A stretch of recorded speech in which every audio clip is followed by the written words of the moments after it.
L'idée est venue après la crise. La crise du Covid nous a vraiment obligés à réfléchir sur notre mode de fabrication et de ravitaillement de nos produits. Et donc aujourd'hui, tout venait de Chine au niveau électronique. Donc on s'est dit, il faut reproduire en France. Et dans le cadre du plan du gouvernement pour sortir de la crise, avec le plan de France Relance, eh bien nous avons souhaité faire partie de l'aventure en réindustrialisant notre territoire, en recréant des modules électroniques ici au cœur de la Vendée, à La Roche-sur-Yon. C'est une idée qui est sortie finalement à cause de la Covid-19.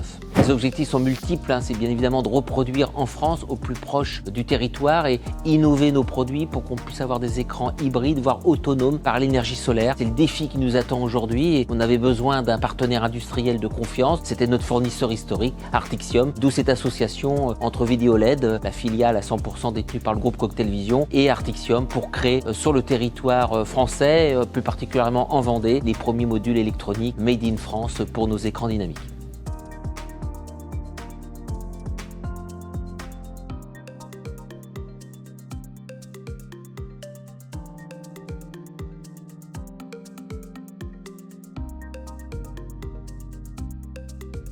Depuis 2012 qu'on est industriel dans la partie optoélectronique, plus en Asie-Pacifique. On travaille Cocktail Vision depuis les débuts, fabriquant des écrans LED pour eux en OEM selon nos standards de qualité. Et c'est en 2016 qu'on a commencé à relocaliser justement en Europe avec la première branche Artixium France qui a ouverte. Et avec la situation environnementale, on a décidé de relocaliser pour redonner de l'impulsion industrielle à notre pays parce que le LED est une industrie de génération 4.0, c'est-à-dire complètement automatisée avec des machines à insertion CMS, où aujourd'hui Artixium va opérer l'usine et Cocktail Vision va permettre de proposer à ses clients des produits made in France. Alors les objectifs de l'usine sont simples. Déjà d'une part, c'est pour optimiser les délais de production. Bien entendu, d'avoir la matière première ici nous permettra avec une usine 4.0 de livrer les clients beaucoup plus rapidement, d'avoir un transfert technologique plus important. Et puis après, au niveau de la fabrication, et ça c'est le challenge d'aujourd'hui, c'est de pouvoir arriver à faire des produits compétitifs. Donc aujourd'hui, les pays concurrents asiatiques, des prix de plus en plus élevés, le prix des matières premières est de plus en plus important. Et localement, je pense qu'on peut arriver à ce challenge de faire des produits compétitifs et de haute qualité.